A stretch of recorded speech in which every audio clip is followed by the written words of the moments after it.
fine? Death. It's the ultimate fine for us, but for him it's a walk in the park. Resurrection only took 3 days. The idea that Christ's mission on earth was a walk in the park is really an ignorant comment. First of all, he had to come down from heaven and live for 30 years on this sin-cursed earth.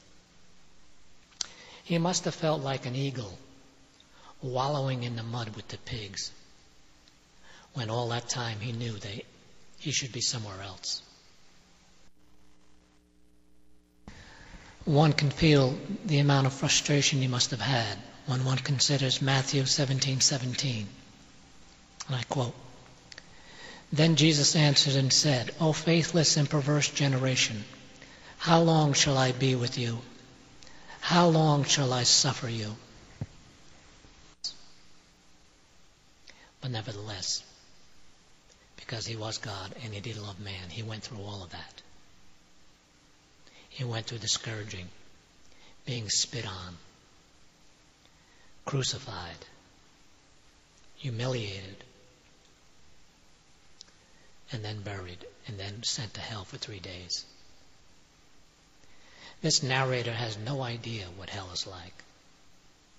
And he has no idea what God's, Christ's, who is God, the Son. This narrator has no idea what his deity is like either. Christ's atonement was sufficient enough to cover the sins of everyone who ever lived on the planet Earth.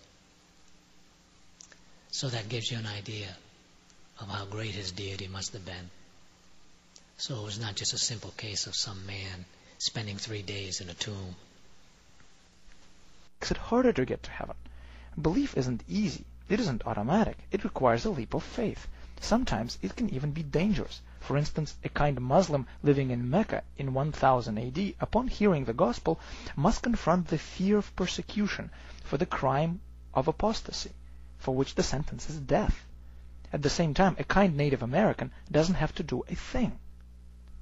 Some say that those who don't know Christ.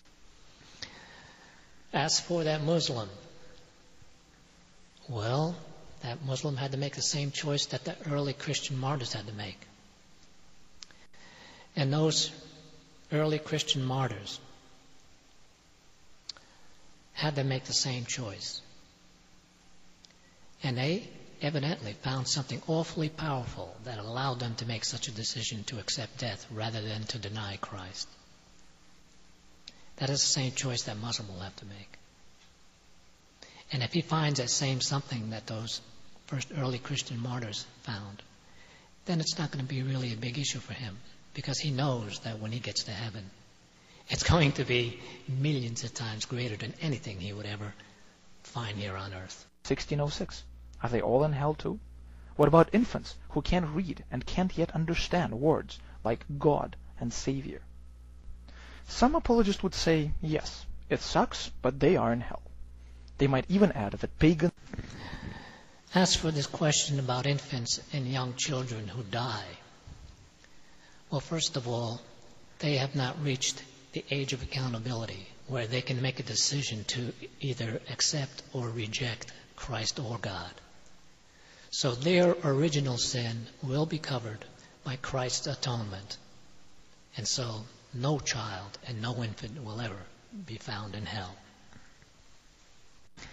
In closing, there is a hell.